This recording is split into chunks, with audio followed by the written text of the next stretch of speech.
A crumpled $5 bill. That was all it took to dismantle a $3 billion empire and rewrite the fate of an entire dynasty. When Benjamin Smith, the reclusive titan behind Smith Freight and Holdings, walked into a roadside diner dressed like a man who had lost everything, he was searching for the one thing his fortune could never purchase, a conscience that money had not corrupted. He did not expect to find it in Sandra Jackson, an exhausted waitress one missed shift away from losing custody of her daughter. But when he slid that $5 bill across the table, her response did not flatter him, did not beg him, did not play the game he expected. It exposed something he had buried beneath decades of wealth. Watch closely, because what she said in that moment did not just earn his respect. It made the billionaire rewrite his entire will, leaving his blood relatives with nothing but the reflection of their own greed. Before we continue, hit that subscribe button, smash the like if you believe that small choices can still change lives, and drop a comment telling me where you're watching from, because what happens next starts with a single $5 bill. The rain outside Knoxville was merciless, a biblical downpour that turned Interstate 40 into a river of red taillights and spray. Semi-trucks roared past the old Route 90 diner, their engines groaning under loads of freight that would never stop moving. Not for weather, not for exhaustion, not for anything. Inside, the diner smelled of burnt coffee, grease from the fryer, and wet fabric from travelers who had given up on staying dry. It was 10:45 on a Thursday night, deep into the graveyard shift, and Sandra Jackson was already 6 hours into what would become a 14-hour double. Sandra wiped down the laminate counter for the 4th time that hour, her movements mechanical, her mind somewhere between exhaustion and autopilot. At 32, she looked older. Her dark hair was pulled back in a ponytail that had started neat at 6 a.m. and now hung limp against her neck. Her uniform was stained with ketchup from Table 9, a family of 5 who had left her $1.73 on a $42 check. She checked her phone behind the counter, shielding it from her manager's view. 3 texts from her ex-husband's lawyer, a voicemail from the custody mediator, a past due notice from the electric company. She had $63 in her checking account. Her daughter's asthma prescription cost $80. The math never worked. It never did. "Sandra, stop standing around and clear booth 12, barked Jerry, the night manager, a man whose leadership style relied entirely on volume and intimidation. "On it," Sandra called back, her voice steady despite the bone-deep fatigue. As she moved toward booth 12, the bell above the door chimed. A gust of cold wind and rain swept in, carrying with it a figure that made the handful of patrons look up and then quickly look away. He was an older man, stooped and leaning on a wooden cane. He wore a faded canvas jacket that looked like it had survived a decade of bus stations and highway rest stops. His grey hair was matted under a battered hat, and his boots were held together with electrical tape. He shuffled inside, dripping water onto the checkerboard tile, leaving a trail like a ghost. Jerry was there instantly, blocking the man's path with crossed arms. "Hold up there, buddy. Restrooms are for paying customers only. This is not a shelter." The old man looked up slowly. His eyes were pale blue, sharp and cold, the only thing about him that did not seem broken. "I intend to pay," he said, his voice gravelly and low. "Just coffee, and maybe some soup." "Let me see your money first," Jerry said, sneering. "I am not running a charity here." The diner went silent. A couple in booth 7 whispered to each other, their faces twisted in discomfort. A trucker at the counter turned away, pretending not to notice. The old man reached into his jacket pocket with a trembling hand and pulled out a crumpled collection of $1 bills and loose change. He counted it out slowly on his palm, his fingers stiff and gnarled. $4.60. Coffee is $1.75. Soup is $5.50. You cannot afford it. Get out before you make my customers uncomfortable, Jerry said, pointing toward the door. Jerry, stop. Sandra's voice cut through the tension like a blade. She stepped between her manager and the stranger. "Sandra, do not start with me tonight," Jerry warned, his face reddening. "He is hungry and it is pouring rain," Sandra said, her voice firm but calm. She looked at the old man, really looked at him. He was shivering, his lips faintly blue from the cold. He reminded her of her own grandfather, a proud man who had worked himself into the ground and died alone because he was too stubborn to ask for help. "I will pay for his soup. Put it on my tab." Jerry rolled his eyes and threw up his hands. "Fine, but if he makes a mess or smells up the place, it is coming out of your paycheck and you are cleaning the booth yourself." "Deal," Sandra said without hesitation. She turned to the man and offered him a small, genuine smile. "Hi, I am Sandra. Ignore him. His bark is worse than his bite. Come on, take the corner booth by the heater. It will help you warm up." The old man stared at her for a long moment, studying her face as if trying to memorize every line, every flicker of expression. "Thank you, miss," he murmured, his voice softer now. He did not shuffle to the booth. He walked, slowly, deliberately, with a strange precision. What Sandra did not know, what no one in that diner knew, was that underneath the grime and the worn jacket was a man who owned a logistics empire that moved goods through 48 states. The homeless traveler was Benjamin Smith, founder and CEO of Smith Freight and Holdings, a man whose personal net worth exceeded $3 billion.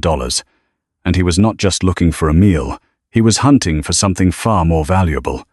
Benjamin sat in the corner booth, the warmth of the heater seeping into his aching joints. He watched Sandra move through the diner with quiet efficiency, refilling coffee, clearing plates, absorbing insults from customers who did not see her as a person, just a function. He had spent the last 40 years of his life watching people, executives in boardrooms, investors at conferences, and worst of all, his own children, Harlan and Beatrice, who had been circling his fortune like vultures since their mother died. 3 weeks ago, his doctor had told him the cancer was back, stage 4, inoperable, maybe 8 months, maybe less. When he told his children, Beatrice had asked about the estate plan before she asked how he was feeling. Harlan had immediately scheduled a meeting with the family attorney to discuss asset protection strategies. That night, Benjamin had realized a truth that shattered him. He was going to die, and everything he had built would be handed over to 2 people who measured love in stock options and calculated loyalty in quarterly dividends. He needed an heir, but not one of blood. He needed one of character, so he devised a test. Over the past 2 weeks, he had visited 7 high-end restaurants, 4 luxury hotels, and 3 exclusive clubs, all while disguised as a beggar. He had been thrown out of every single one. Sandra set a steaming bowl of chicken noodle soup in front of him, along with a mug of black coffee and a small basket of cornbread. "I did not order the cornbread," Benjamin said gruffly, staying in character. "I cannot pay for it. It is on the house," Sandra said with a tired smile. "Cook made extra. Better you eat it than it goes to waste." It was a lie. Benjamin knew the economics of diners like this. Every piece of cornbread was accounted for, rationed, costed. She was giving him her own meal. "Why are you doing this?" Benjamin asked, his voice low and probing. "Doing what?" Sandra asked, coffee pot still in hand.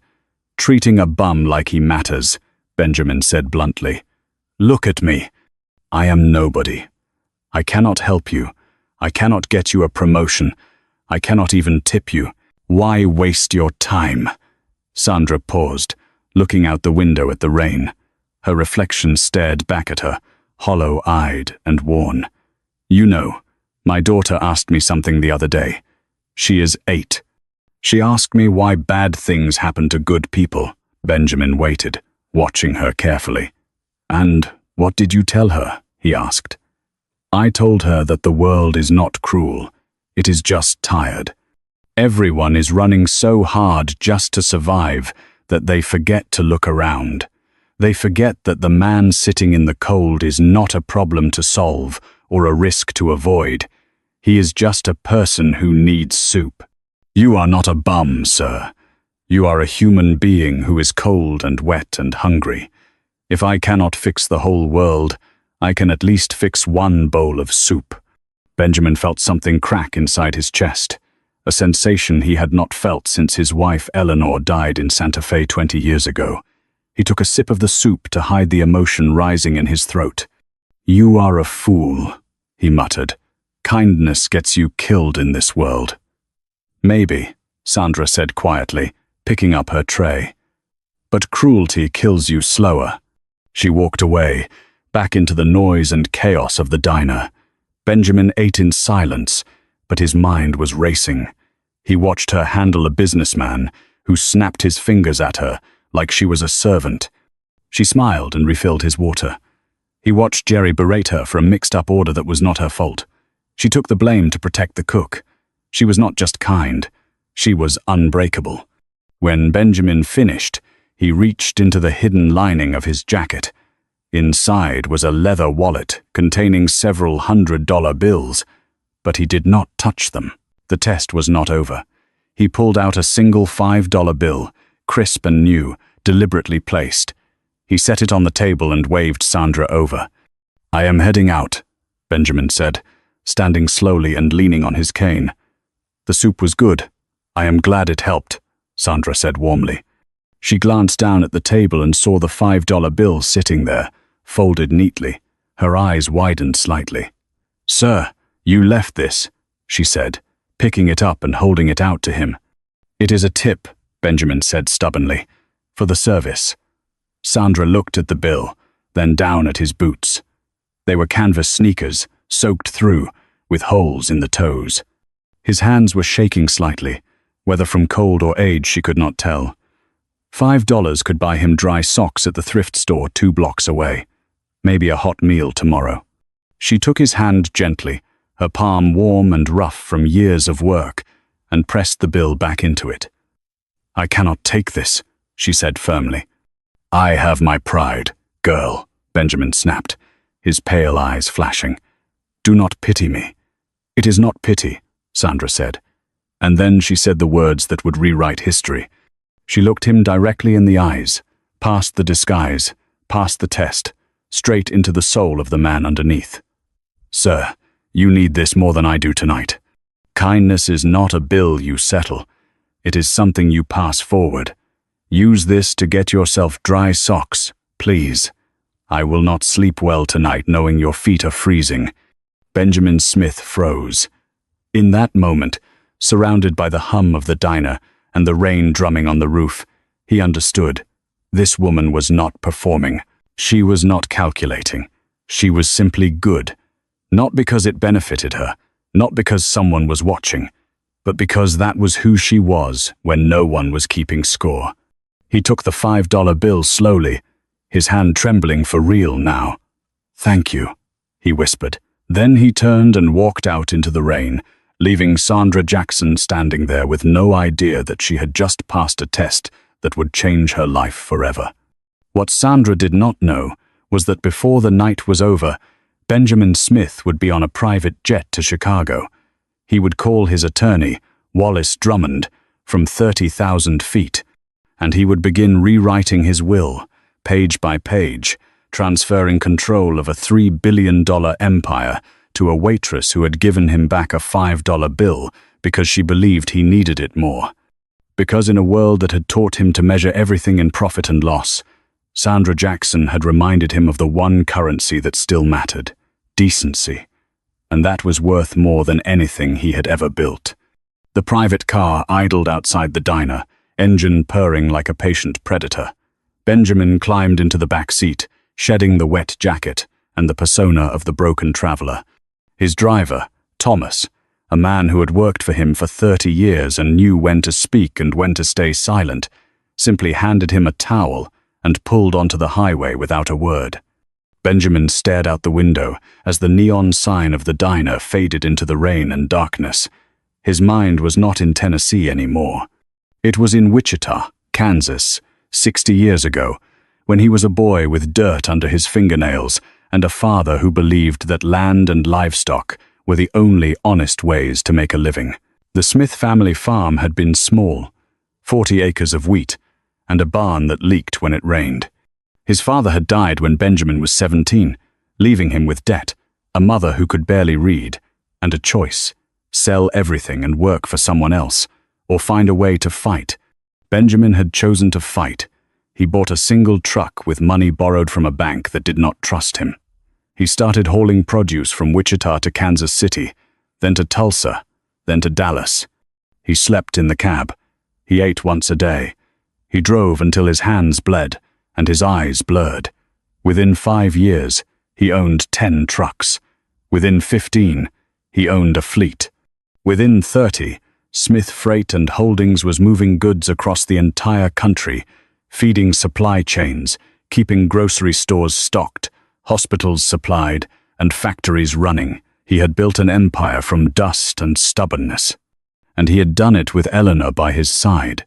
They had met at a truck stop outside Amarillo. She was a waitress, just like Sandra, and she had slipped him an extra sandwich when she saw how thin he was.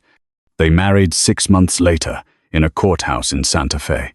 She had been his anchor, his conscience, the only person who could tell him when he was wrong and make him listen. When she died of a stroke 20 years ago, something inside him had died with her. He had kept building, kept acquiring, kept winning, but it had all felt hollow. His children had been raised in penthouses and private schools, far from the dirt roads of Wichita. Harlan, his son, was 43 now, a corporate strategist with an MBA from Wharton and a heart made of spreadsheets. He spoke in terms of leverage, optimization, and market positioning. He had never driven a truck. He had never missed a meal. Beatrice, his daughter, was 39, beautiful and ruthless, married twice for money and divorced twice for more. She collected art, sat on charity boards for appearances, and saw her father's empire as nothing more than a trust fund with her name on it. 3 weeks ago, when the doctor had told him the cancer was terminal, Benjamin had called them both to his estate in Lake Forest. He had expected something, anything that resembled grief or love. Harlan had arrived with his lawyer. Beatrice had arrived with her financial planner. They had sat across from him in the library, and the first question out of Harlan's mouth had been about the succession plan. The first question out of Beatrice's mouth had been whether the Monaco property would be part of the estate or transferred early for tax purposes. Neither of them had asked how he felt. Neither had cried. They had calculated. That night, Benjamin had realized he was going to die and leave everything to people who saw him as an asset, not a father. So, he had devised the tests. Over 2 weeks, he had visited 15 cities, disguised as a beggar, a drifter, a man with nothing. He had walked into country clubs in Charleston and been escorted out by security. He had sat in 5-star hotel lobbies in Boston and been removed before he reached the chairs. He had entered upscale bistros in San Francisco and been told the restrooms were out of order. Everywhere he went, he had been invisible, disposable, less than human, until tonight, until Sandra Jackson had looked at him and seen a person worth a bowl of soup and a choice that cost her something. Benjamin pulled out his phone. He scrolled to a contact labeled Wallace Drummond, attorney. He hesitated for only a moment, then pressed call. Wallace answered on the second ring. "Benjamin, it is nearly midnight. What is wrong?" "Nothing is wrong," Benjamin said quietly. "Everything is right. I need you to clear your schedule tomorrow. We are rewriting the will." Wallace was silent for a beat. "Are you certain?" "I have never been more certain of anything in my life," Benjamin said. "I will be in Chicago by 3 a.m. Book the conference room. We have work to do." He ended the call and stared out at the rain-streaked highway, the taillights of trucks stretching into infinity. Somewhere behind him, Sandra Jackson was finishing her shift, unaware that she had just inherited a war. Sandra's shift ended at 2:30 in the morning. She clocked out, her feet aching in shoes that were 2 years past replacement, and walked into the parking lot where her Honda Civic sat under a flickering streetlight, like a monument to everything that refused to quit. The car was 15 years old, painted a faded blue that had once been called ocean mist but now looked more like disappointment. She turned the key. The engine coughed, sputtered, and died. She tried again. Nothing. Just a clicking sound that meant the battery was gone, or the starter was shot, or some other expensive thing she could not afford to fix.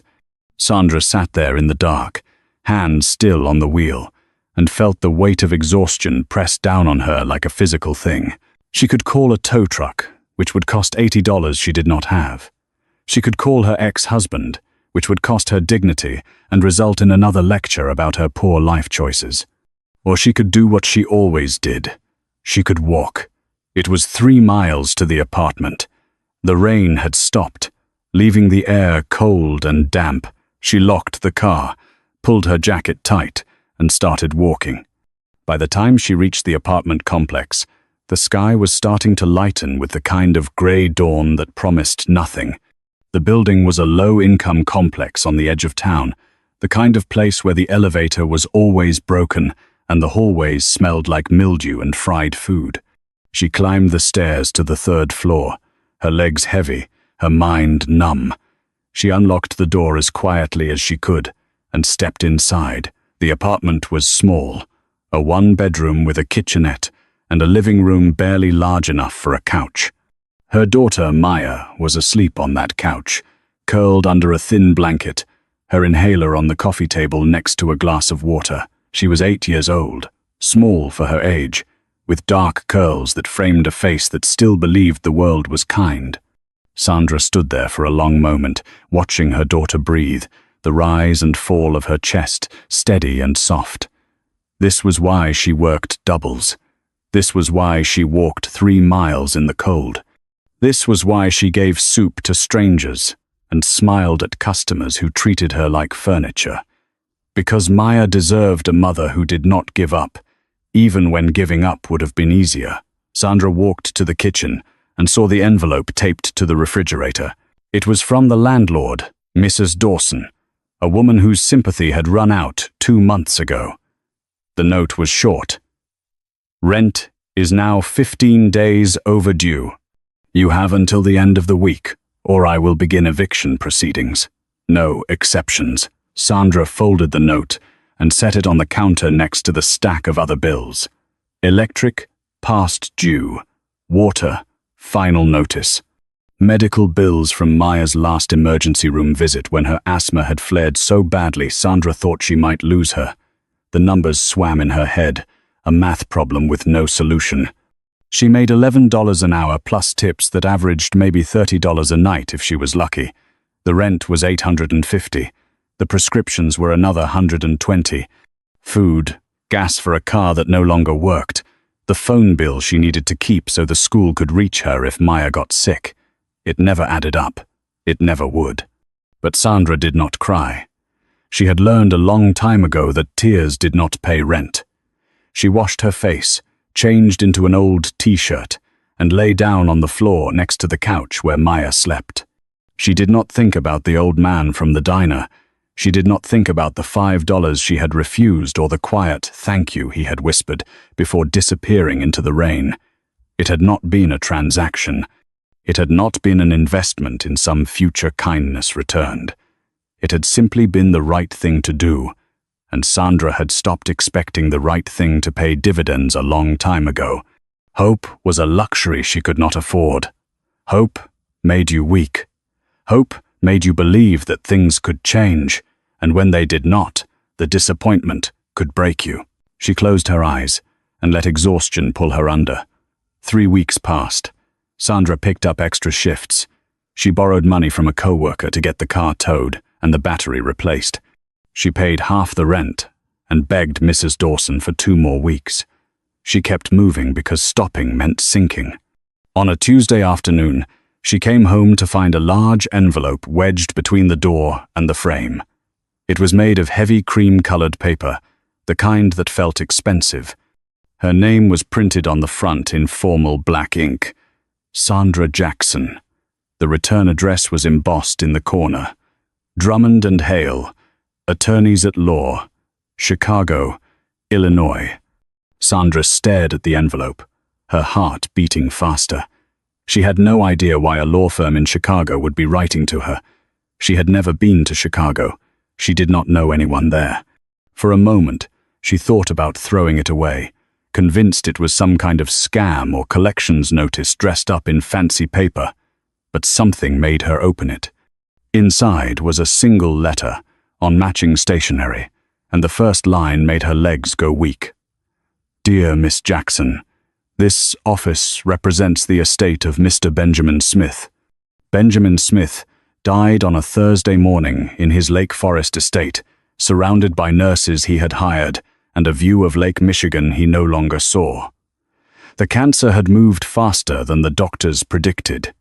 He died quietly, his last words spoken to Wallace Drummond 2 days earlier. Make sure she gets it all. Make sure they cannot touch her, Wallace had promised, and Wallace Drummond did not break promises. The funeral was held at a cathedral in downtown Chicago, a building with stained glass windows that filtered light into colors Benjamin would have called wasteful. 300 people attended, business partners, politicians, executives from competing firms who respected him even as they had fought him. His children sat in the front row, dressed in black that cost more than most people earned in a month. Harlan sat stone-faced, his jaw tight, already calculating. Beatrice dabbed at her eyes with a handkerchief, a performance for the cameras that lined the back of the church. Neither of them cried real tears. The will reading was scheduled for the following Monday at the offices of Drummond and Hale, a law firm that occupied 3 floors of a glass tower overlooking the Chicago River. The conference room was elegant, all dark wood and leather chairs, with floor-to-ceiling windows that framed the city like a painting. Harlan arrived first, wearing a suit that announced control. Beatrice arrived 10 minutes later, her heels clicking on the marble floor like a countdown. They sat across from each other, confident, prepared. They had already hired their own attorneys, already begun discussing how to divide the assets, already planned which divisions to sell and which properties to liquidate. This was a formality. The empire was theirs. Wallace Drummond entered the room carrying a leather folder that looked older than the building itself. He was 72, silver-haired, with the kind of calm that came from witnessing 50 years of human greed and learning not to be surprised by it. He sat at the head of the table, adjusted his glasses, and opened the folder. Good morning. Thank you for coming.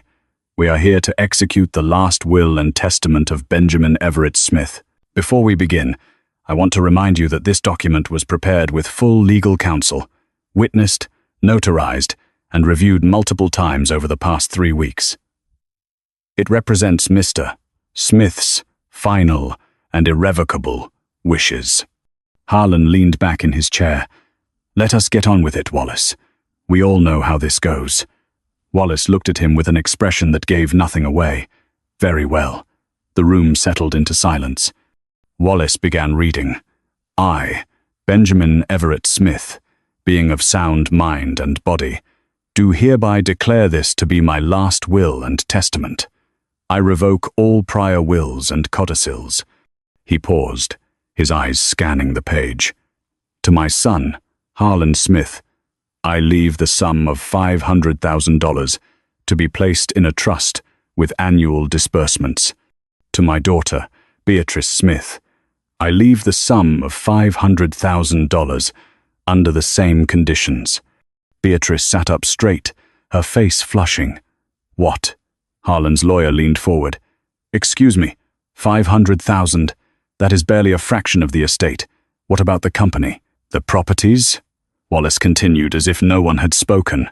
The entirety of Smith Freight and Holdings, including all subsidiaries, properties, assets, and controlling shares, I leave to Sandra Marie Jackson of Knoxville, Tennessee. The room exploded. Harlan shot to his feet, his chair slamming backward. Who the hell is Sandra Jackson?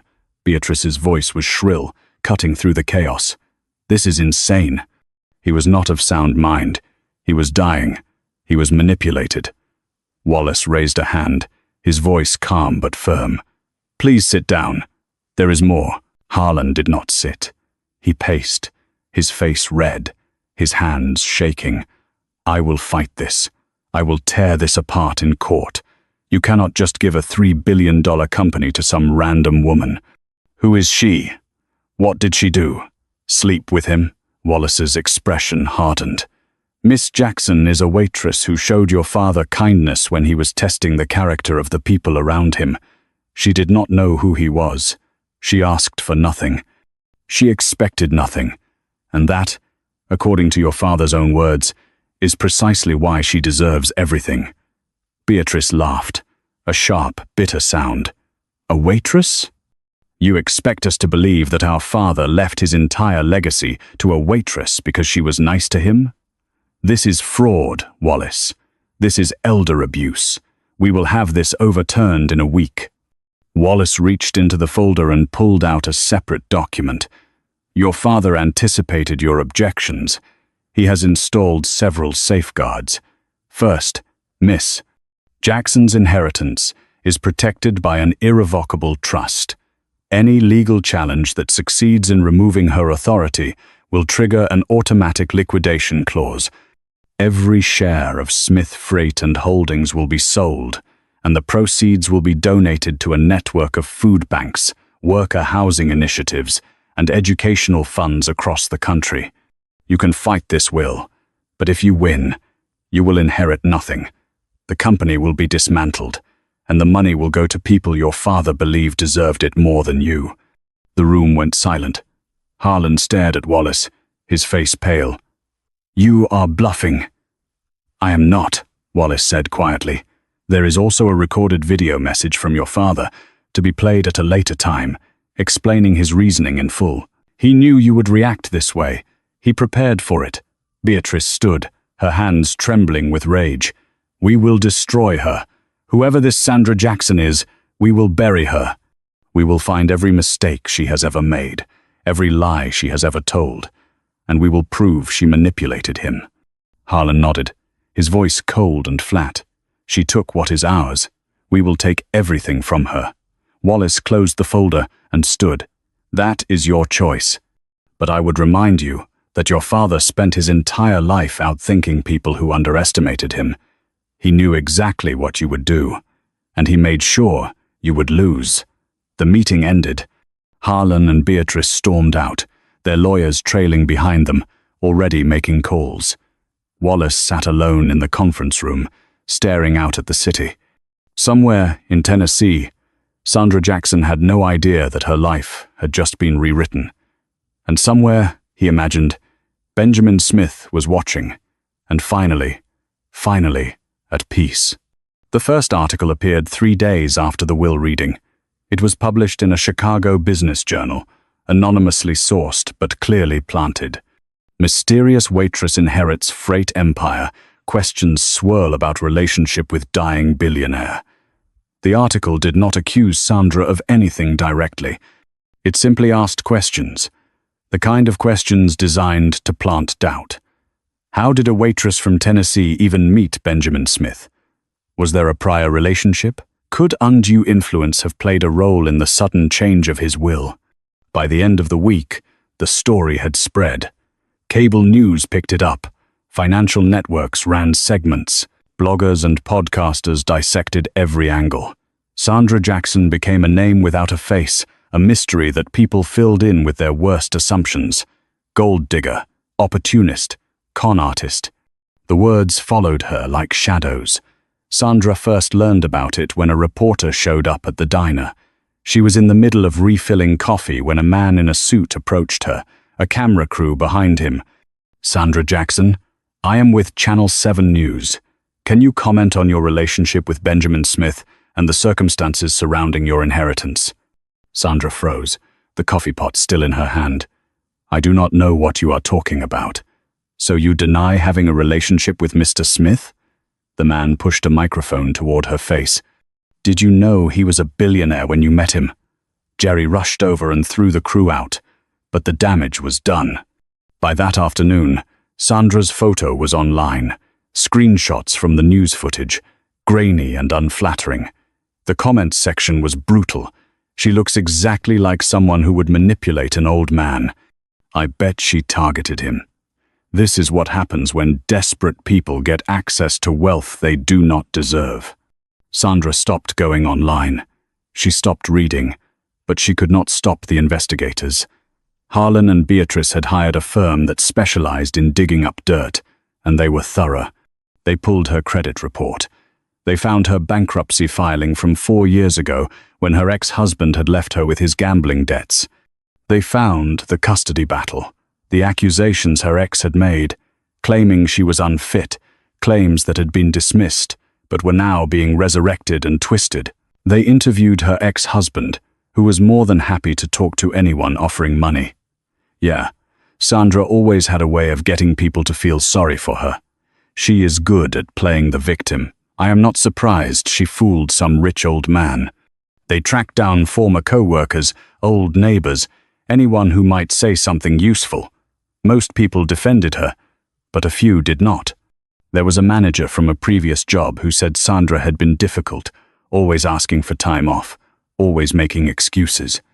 There was a neighbor who claimed Sandra's daughter was often left alone. None of it was true, but truth did not matter. Perception did. The media ran with it. Cable news brought on legal analysts who speculated about the case. This has all the hallmarks of undue influence. A vulnerable, elderly man. A younger woman who inserts herself into his life at a critical moment. The family has every right to contest this. Sandra sat in her apartment, the television off, the curtains drawn, and felt the walls closing in. Maya asked her why people were saying mean things about her on the internet. Sandra did not know how to explain it.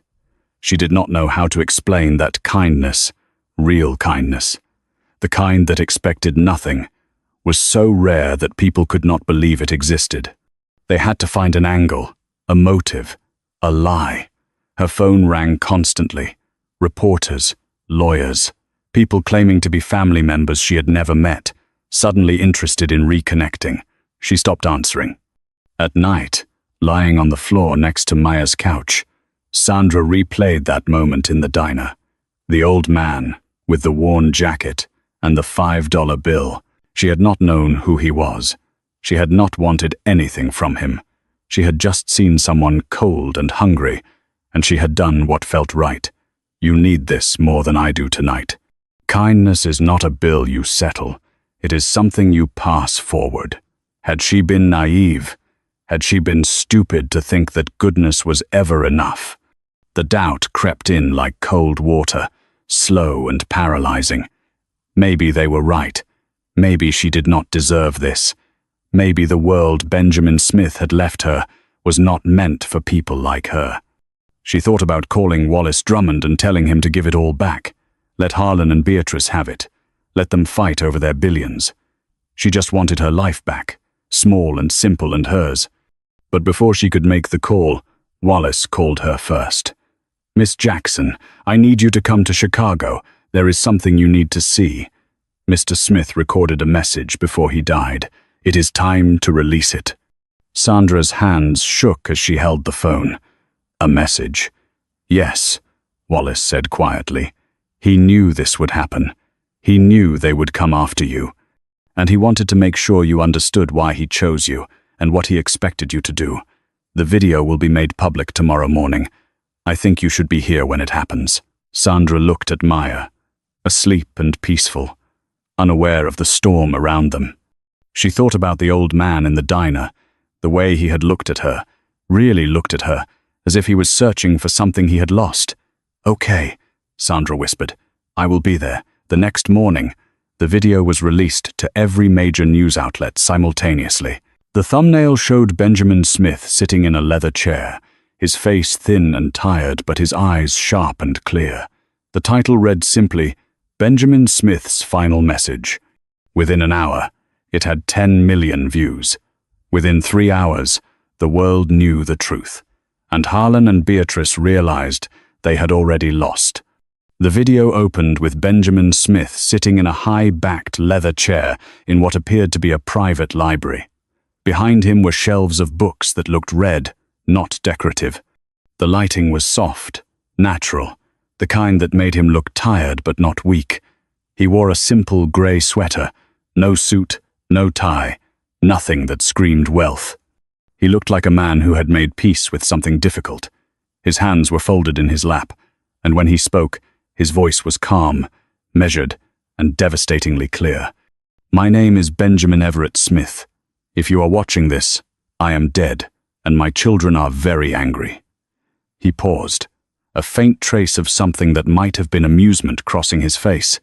"They are angry because I have left nearly everything I built to a woman they have never met. A waitress named Sandra Jackson from Knoxville, Tennessee. And they are telling anyone who will listen that she manipulated me, seduced me, tricked me in my final days when I was weak and vulnerable. Let me be very clear. That is a lie." The camera did not move. There were no edits, no cuts. It was one continuous shot, as if Benjamin wanted there to be no doubt about his clarity or intent. "I met Sandra Jackson exactly once, for less than an hour, in a roadside diner off Interstate 40. She did not know who I was. I made sure of that. I disguised myself as a homeless man, someone society throws away, someone invisible. I have been doing this for weeks, visiting restaurants, hotels, country clubs, testing people.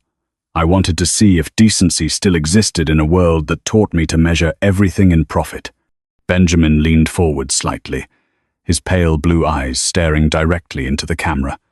"I was thrown out of luxury hotels in Boston. I was escorted off the property of a 5-star restaurant in San Francisco by security. I was told I was scaring customers at a resort in Charleston. Everywhere I went, dressed as a man with nothing, I was treated like nothing. Until I walked into that diner in Tennessee, until I met Sandra Jackson." He paused, his voice softening. "She did not serve me because she had to. Her manager tried to throw me out. She paid for my meal out of her own pocket, knowing it would cost her. And when I left her a $5 tip, the only money I had on me as part of the disguise, she gave it back. Not because she pitied me, because she believed I needed it more than she did." Benjamin sat back, his expression unreadable. That moment told me everything I needed to know. Sandra Jackson did not see a transaction. She saw a human being. She did not calculate what I could do for her. She acted on principle, the kind of principle I spent my whole life searching for and rarely found. That night, I flew to Chicago and rewrote my will. I gave her everything because she is the only person I have met in decades who proved that worth is not measured in wealth. It is measured in what you do when no one is watching and there is nothing to gain. The video cut to a second angle, slightly closer. Benjamin's face filled more of the frame now, and his tone shifted, harder, colder. "To my children, Harlan and Beatrice, I know you are watching this. I know you have already hired investigators. I know you are trying to destroy Sandra's reputation, dig up her past, paint her as a villain. Let me save you some time. You will fail. Not because Sandra is perfect. She is not. She has made mistakes. She has struggled. She has a bankruptcy on her record and a custody battle she barely survived. But those struggles made her stronger, not weaker. They taught her empathy. They taught her resilience. They taught her that people matter more than numbers on a balance sheet." Benjamin's voice dropped, quiet but lethal. "You, on the other hand, learned nothing. When I told you I was dying, you did not ask how I felt. You asked about the estate. You calculated your inheritance before I was cold. You proved that I raised you in comfort and gave you every advantage, and it made you hollow. So here is what happens next. Sandra Jackson will inherit Smith Freight and Holdings. She will have full control. If she chooses to accept it, she will reshape the company in ways I trust she will do with integrity. But if you challenge this will, if you take her to court, if you try to strip her of what I have given her, you will trigger a clause in the trust." He let the silence hang for a moment, his eyes cold and unblinking. "Every share of Smith Freight and Holdings will be liquidated. The proceeds, all $3 billion, will be donated to food banks, worker housing initiatives, and educational programs across the country. You will inherit nothing, not the properties, not the art, not the legacy. You can fight, but you will destroy everything you think you deserve. I have made sure of it. This is not a bluff. This is a guarantee. Wallace Drummond has the paperwork. The trustees are in place. One legal challenge, and it all burns. Benjamin leaned back again, his face softening just slightly. To Sandra, if you are watching this, I imagine you are terrified. I imagine you think you do not deserve this. You are wrong. You deserve it more than anyone I have ever known. Not because you are perfect, but because you are good. And goodness, real goodness, is the rarest thing I have ever found. You do not have to accept this. If you walk away, the company will be sold and the money donated, just as I described. But if you stay, if you lead, I believe you will do something my children never could. You will build something that matters, not just for profit, but for people. The video ended. The screen went black. Within minutes, it was everywhere, shared millions of times, analyzed, debated, praised, and criticized. But the message was clear. Benjamin Smith had outplayed his children from beyond the grave. In Chicago, Harlan stared at his laptop screen, his face white. Beatrice sat across from him, silent for the first time in days. Their lawyers had no answer. There was no loophole, no argument. They were trapped. In Tennessee, Sandra sat in Wallace Drummond's office, her hands shaking, tears streaming down her face. Wallace watched her carefully. The choice is yours, Miss Jackson. Walk away or lead. But you need to decide now. Sandra stood outside the glass tower in downtown Houston, staring up at the Smith Freight and Holdings logo etched into the steel and stone. The building was 40 stories tall, a monument to everything Benjamin had built, and she was supposed to walk inside and claim it. She felt like an imposter. She felt like a waitress in a borrowed coat pretending to be someone she was not. But Wallace Drummond stood beside her, patient and steady, and he said the words she needed to hear. You are not pretending, Miss Jackson. You are exactly who he believed you were. Now go prove him right. The boardroom was on the 38th floor, a space designed to intimidate. The table was polished black granite, surrounded by leather chairs that probably cost more than Sandra's car. Floor-to-ceiling windows overlooked the city, a view that made her feel small. 12 executives sat around the table, men and women in tailored suits, watching her with expressions that ranged from curiosity to open hostility. These were people who had spent decades climbing corporate ladders, and now they were being told to answer to a waitress. Wallace made the introductions. This is Sandra Jackson, the primary heir and new majority shareholder of Smith Freight and Holdings. She will be addressing you today. Sandra walked to the head of the table, her heart pounding so hard she thought they could hear it. She did not sit. She stood there, her hands folded in front of her, and looked at each face. She saw skepticism. She saw resentment. She saw people waiting for her to fail. For a long moment, she said nothing. Then she spoke, her voice quiet but clear. I know what you are thinking. You are thinking I do not belong here. You are thinking I do not understand this business. You are thinking Benjamin Smith made a mistake. She paused. You might be right. The room shifted. A few executives exchanged glances. But here is what I do know, Sandra continued. I know what it feels like to work a double shift and still not make rent. I know what it feels like to choose between groceries and medicine. I know what it feels like to be invisible, to be treated like you do not matter because you do not have money or power or a title. And I know that this company employs 43,000 people who feel that way every single day. She let that settle. I am not here to pretend I know logistics or supply chains or profit margins better than you do. I am here to make sure that when we make decisions, we remember that every number on a spreadsheet is a person with a family, a person with bills, a person who deserves dignity. One of the executives, a man in his 50s with silver hair and a skeptical expression, leaned forward. "With all due respect, Miss Jackson, this is a business, not a charity. If we prioritize feelings over efficiency, we will lose to our competitors." Sandra looked at him. "What is your name?" "Richard Kowalski, Chief Operations Officer." "Mr. Kowalski," Sandra said. "How many employees did we lay off last year?" He hesitated. "Approximately 1,800. "And how much did the executive team receive in bonuses?" His jaw tightened. "That information is confidential." "It is not," Wallace said from the corner of the room. "Executive bonuses totaled $42 million. Sandra nodded slowly.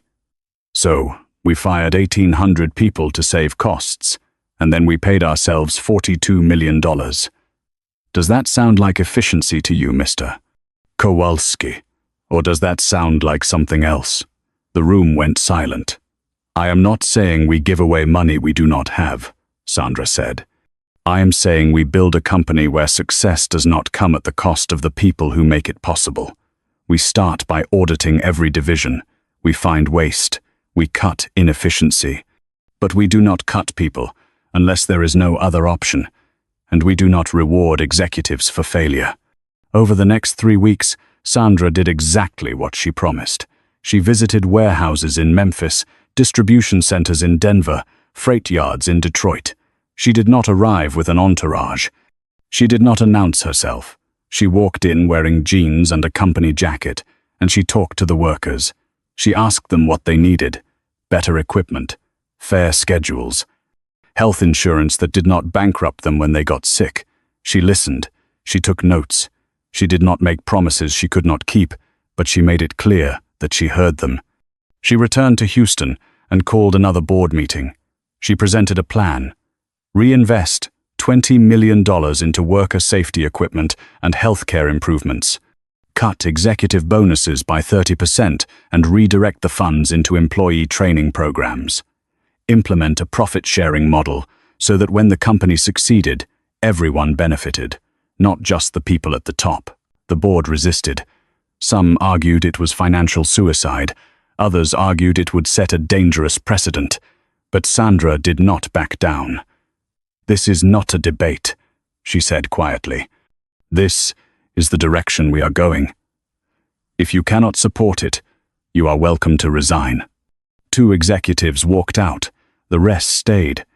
Within a month, worker satisfaction scores began to rise. Turnover dropped. Productivity increased. The changes were small, incremental, but they were real. Sandra was not transforming the company overnight. She was building something that could last. But Harlan and Beatrice were not finished. On a Friday afternoon, Wallace received a filing. The Smith family, represented by a coalition of attorneys, was taking the case to probate court. They were not challenging the will directly. They were challenging Sandra's competency to manage the estate, claiming she lacked the experience and education necessary to oversee a company of this scale. It was a desperate move, but it was legal, and it meant one more fight. Wallace called Sandra into his office and handed her the paperwork. "They are not giving up." "I did not think they would," Sandra said, reading through the filing. "When is the hearing?" 3 weeks. Wallace watched her carefully. "Are you ready?" Sandra looked out the window at the city below, at the trucks moving through the streets, carrying goods that fed families and kept hospitals running. She thought about the workers she had met, the people who had thanked her for seeing them as more than numbers. She thought about Benjamin Smith, a man who had tested the world and found her worthy. "I have to be," she said, "because if I walk away now, everything he believed about me was wrong, and I am not ready to let him down." The courtroom was smaller than Sandra expected, less dramatic than the ones she had seen on television. It was wood-paneled and formal, with fluorescent lights that made everyone look tired. The gallery was packed with reporters, business analysts, and curious onlookers who had followed the case since the video went viral.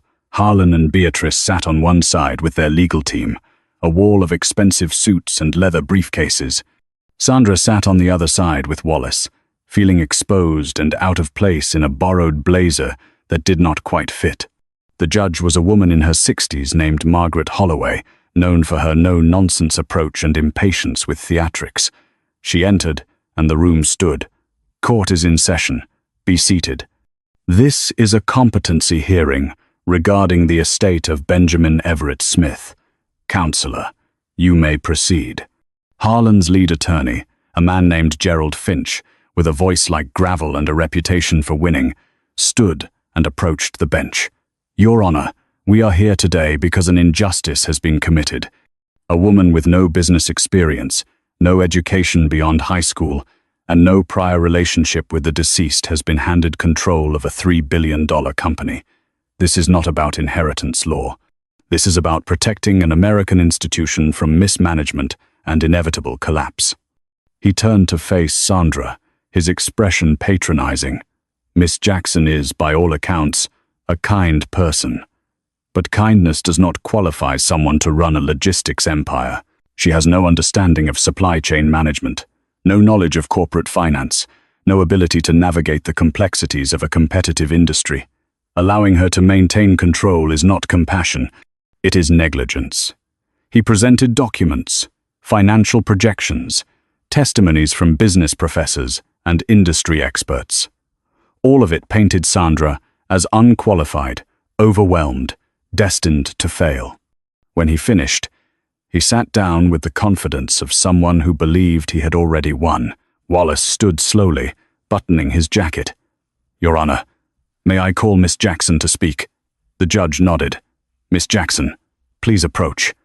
Sandra walked to the witness stand, her legs unsteady. She was sworn in, her hand on a Bible that felt heavier than it should. Wallace did not ask her complicated questions. He asked her simple ones.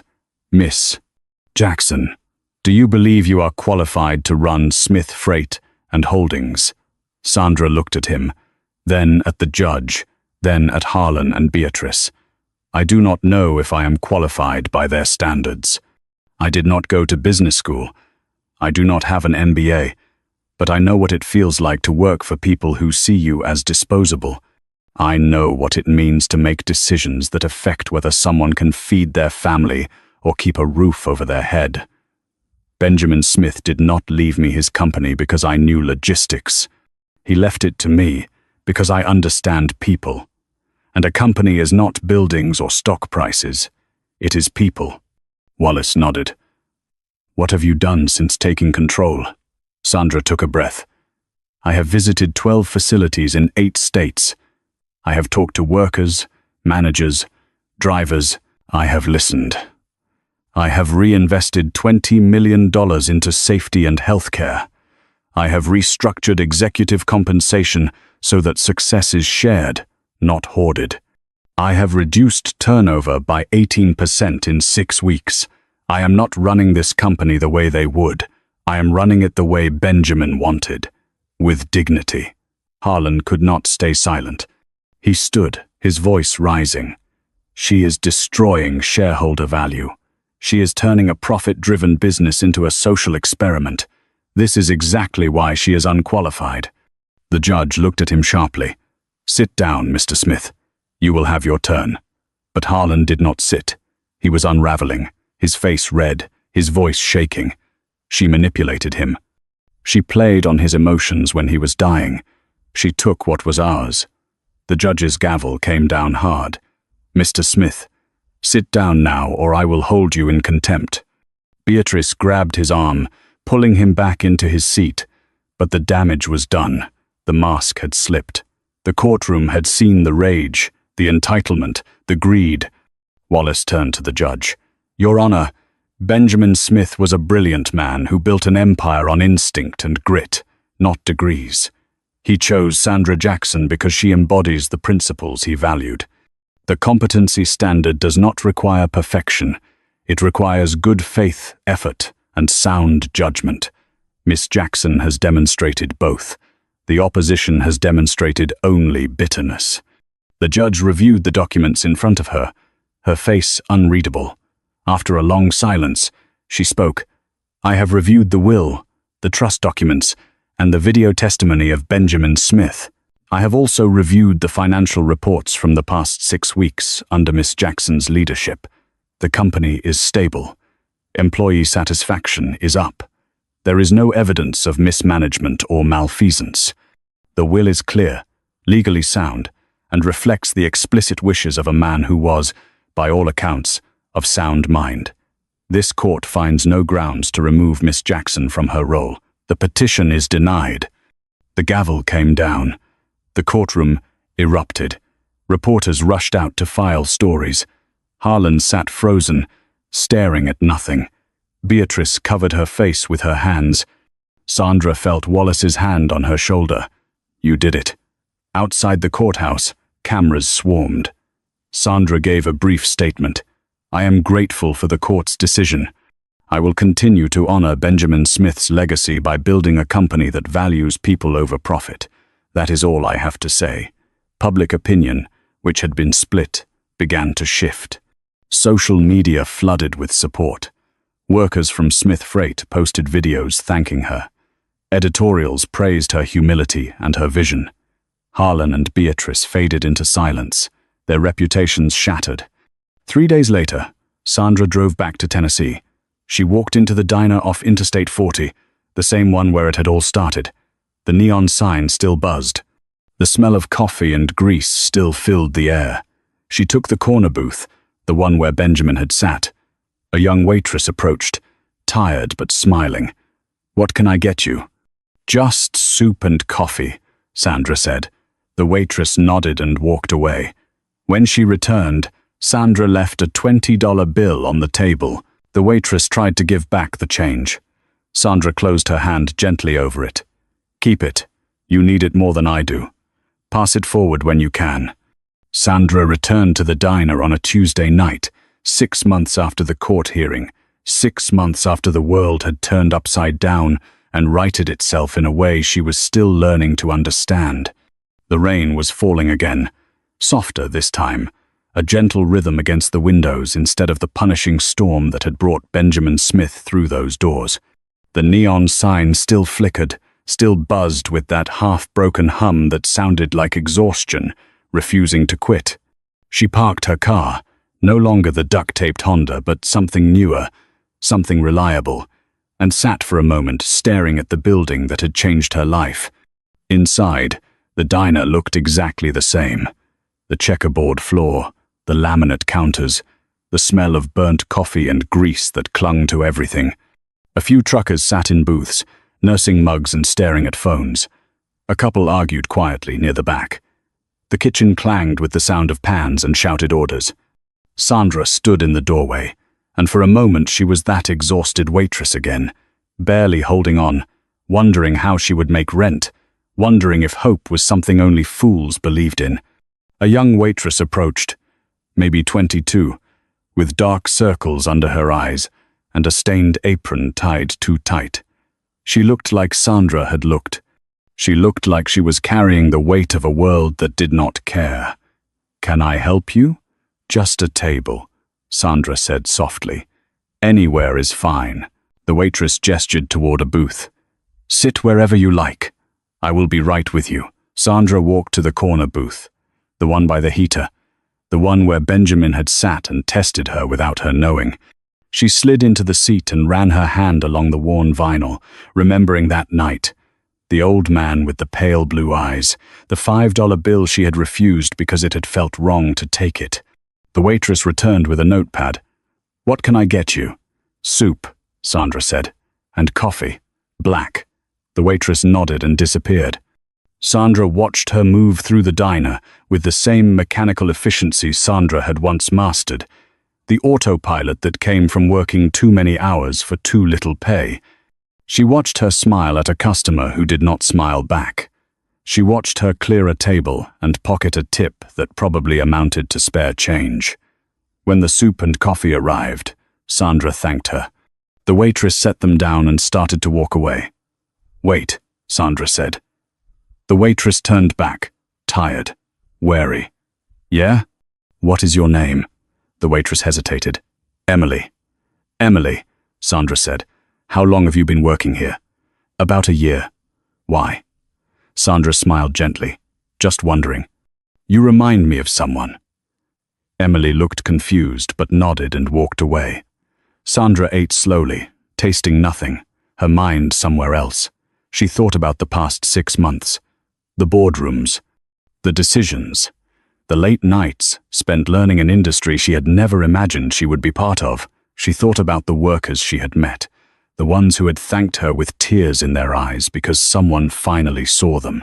She thought about the changes, small but real, that were spreading through the company like roots finding water. She thought about Harlan and Beatrice, who had disappeared from public view, their names now synonymous with greed and entitlement. She thought about Wallace, who had become not just her attorney but her mentor, guiding her with patience and respect. She thought about Maya, who was thriving now, who had a stable home and medicine she did not have to ration, and a mother who could finally breathe. And she thought about Benjamin Smith, a man she had met once, a man who had seen something in her that she had not seen in herself. When Sandra finished, she reached into her wallet and pulled out a $5 bill. It was crisp, new, deliberate. She placed it on the table and stood. Emily returned to clear the dishes and saw the bill. She picked it up, confused. "Miss, you left this." "I know," Sandra said. "It is for you." Emily stared at the money, then at Sandra. "I cannot take this. You need it more than I do." Sandra reached out and gently closed Emily's hand around the bill. "You can.